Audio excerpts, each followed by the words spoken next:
இந்தி திணிப்பு, மும்மொழி அழுத்தம் கொடுக்கிறார்கள், தமிழுக்கு துரோகம் செய்கிறார்கள், அதை அழிக்கிறார்கள் அப்படின்னு தொடர்ச்சியாக பேசிட்டு வர்றதை பார்க்குறோம்.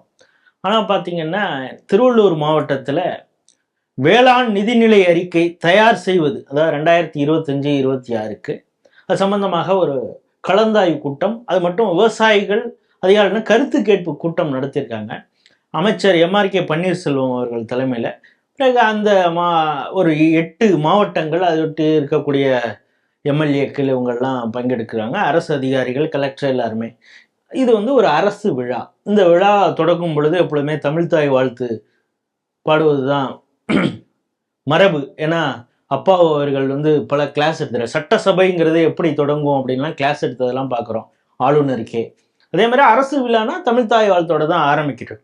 ஆனால் இங்கு தமிழ்தாய் வாழ்த்து பாடப்படவில்லை. இது வன்மையாக கண்டிக்கத்தக்கது, சட்டவிரோதம் அப்படின்னு சொல்லி அண்ணாமலை அவர்கள் சொல்லிட்டு ஒரு குசும்பா ஒரு விஷயம். இதற்கு ஏதாவது ஒரு டிராமா வச்சிருக்கிறாரா நடிப்பதற்கு? அவர் பல விஷயங்களை அப்படியே சொல்லிட்டு வர்றார். இப்போ சமீபம் இதுக்கு ஏதாவது ஒரு நாடகம், ஒத்திகை ஏதாவது செய்ய போகிறாரா முதல்வர் அப்படின்னு கேள்வி கேட்டிருக்காரு. நீங்க எப்படி பாக்குறீங்க? அண்ணாமலை அவர்கள் சொன்னது நிதர்சனத்தை சொல்லியுள்ளார். அரசியல் களத்தில் திராவிட முன்னேற்ற கழகம் எப்படிப்பட்ட தகுடு திருத்தங்களை செய்யும் என்பதை அண்ணாமலை கூர்ந்து கவனித்து அவர்கள் எங்கே எந்த விஷயத்துக்கு எப்படி நகருவாங்க, எப்படி அதை மறைமாற்றுவாங்க, எப்படி அதுக்குள்ள போய் அரசியல் செய்வாங்க அப்படிங்கிறத நுணுக்கமாக அறிஞ்சு வச்சதுனால மரியாதைக்குரிய இளஞ்சிங்கம் அண்ணாமலை அவர்கள் இதுக்கு அவங்க என்ன புதுசாக அரசியல் உருட்ட போகிறாங்கன்னு கேட்டிருக்காரு. வாஸ்தவமான விஷயம்.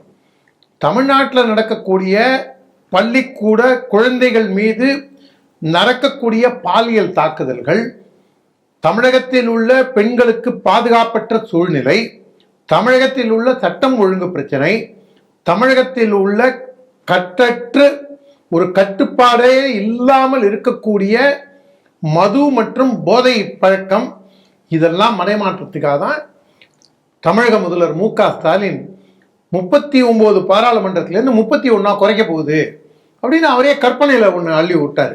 இதை சொன்னது ராகுல் காந்தி 2024 பாராளுமன்ற தேர்தலுக்கு முன்னாடி மக்கள் தொகை அடிப்படையில் குறைக்கணும் அப்படின்னு சொன்னது ராகுல் காந்தி. அமெரிக்காவில் குந்திக்கிட்டு யாரோ 2 பேர் எழுதினதுக்காக அதை எடுத்துக்கிட்டு அந்நிய சக்திகளோட தூண்டுதலுக்கு அவங்களுக்கு ஏற்ற மாதிரி பேசினது ஸ்டாலினோட கூட்டணி கட்சி தலைவராக இருக்கக்கூடிய ராகுல் காந்தி. ஆனால் அதை எப்படி நைஸா தமிழ்நாட்டில் இளம்சிங்கம் அண்ணாமலை பொழுதேனிக்கு இவங்களை வெச்சு செய்கிற காரணத்தினால அந்த உண்மையை கண்டு இவங்க ஓடி ஒளிஞ்சு உண்மையை ஃபேஸ் பண்றதுக்கு எதிர்கொள்வதற்கு நெஞ்சுரமோ தைரியமோ இல்லாத காரணத்தால் பொய்யிலேயே வாழற காரணத்தினால அவங்க சட்டுன்னு உடனே எமோஷனலா ஹிந்தி திணிப்பு, மும்மொழி வெறுப்பு, அதுக்கப்புறம் பாராளுமன்ற சீட்டு குறைக்க போறாங்க அப்படின்லாம் சொல்றாங்க. அதே மாதிரிதான் இதுல இந்த ஏன் நீங்க இது பாடலை, தமிழ்தாய் வாழ்த்து பாடலை, தமிழ்தாய் வாழ்த்து பாடலைங்கன்னு சொல்லி கவர்னர் இதுல தப்பா பாடிட்டாங்க, ஒரு வரியை தப்பா பாடிட்டாங்க, திராவிடத்தை வேண்டுமென்றே விட்டார்கள், அவர்கள் அழித்து விட்டார்கள், கெடுத்து விட்டார்கள். அதாவது நான் உங்களை அறையலாம், நான் உங்களை மூஞ்சியில குத்தலாம், நீங்க ஆனா நீ ஏன் குத்தினன்னு நீங்க என்ன திருப்பி கேட்கக்கூடாது. இதுதான் திமுகவோட ஜனநாயகம். அதே மாதிரிதான் இவங்க தமிழை எவ்வளவுனா கேவலப்படுத்தலாம். அங்க இன்டென்ஷனலா அங்க நடக்கல. கவர்னரும் போய் தமிழ்ல அதை பாடல. ஆனா கவர்னரை 1008 கேள்வி கேட்டாங்க.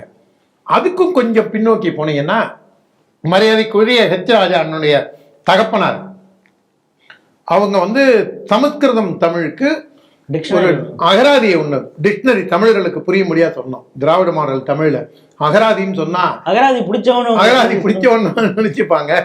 டிக்ஷனரி அப்படின்னு சொன்னா தமிழர்களுக்கு எளிதில் புரியும். அவ்வளவு எளிய தமிழ்ல நம்மளுக்கு சொல்லுவோம். இந்த டிக்ஷனரி சமஸ்கிருத தமிழ் டிக்ஷனரி மரியாதைக்குரிய பூஜ்ய ஸ்ரீ சங்கராச்சாரிய சுவாமிகள் வெளியிட்டாங்க. அதுல தமிழ்தாய் வாழ்த்து பாடும்போது அவர் தியான நிலையில இருந்து தமிழ்தாயை தொழுகின்றார். அது தியான நிலையில அமர்ந்து தமிழ்தாயை தொழுவார், தவம் செய்வார்.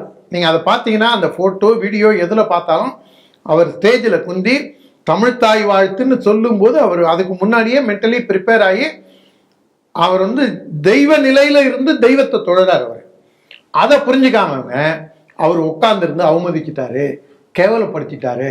ஆனா அதுக்கும் ஒரு 7-8 வருஷம் பின்னோக்கி போனா 2010-11 இந்த கனிமொழி மாநாடுன்னு ஒண்ணு நடத்தினாங்கல்ல கோயம்புத்தூர்ல.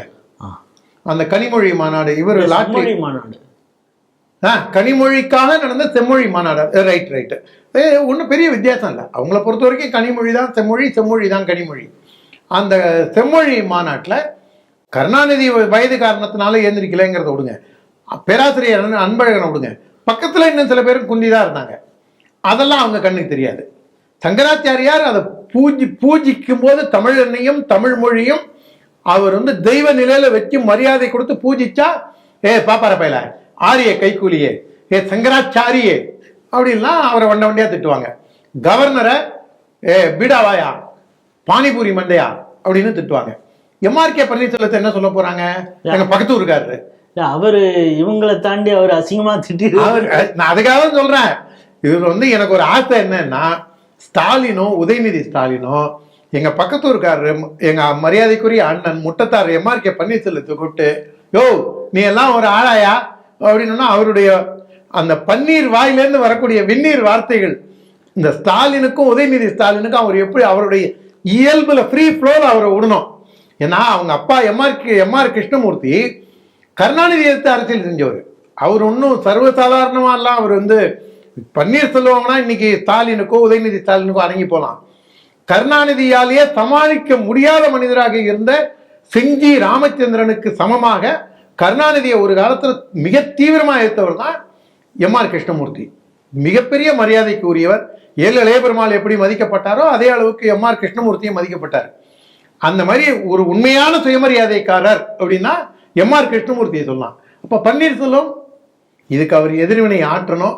அன்னைக்கு நாம அவர் சுயமரியாதைக்காரரா உதயநிதி ஸ்டாலினுக்கும் அவர் கேள்வியை முன் வச்சார்னா அவர் ஒரு சுயமரியாதைக்காரர் நம்ம பாராட்டலாம். அது வரைக்கும் அது கேள்விக்குரியதாக மட்டுமே இருக்கும். அது அதனால இவங்களுக்கு வேணும்னா ஒரு மாதிரி, வேண்டாம்னா ஒரு மாதிரி. தமிழ் மொழியே இவங்களுடைய ஆப்பர்ச்சுனிட்டிக்கு தகுந்தாற்போல், இவங்களுடைய அரசியலுக்கு ஏற்றாற்போன்று இந்த திராவிட முன்னேற்ற கழகம் தமிழ் மொழியை பயன்படுத்துகின்றது என்பதற்கு உதாரணமாகத்தான் எம்ஆர்கே பன்னீர்செல்வம் கலந்து கொண்ட நிகழ்ச்சியானது தெரிகின்றது.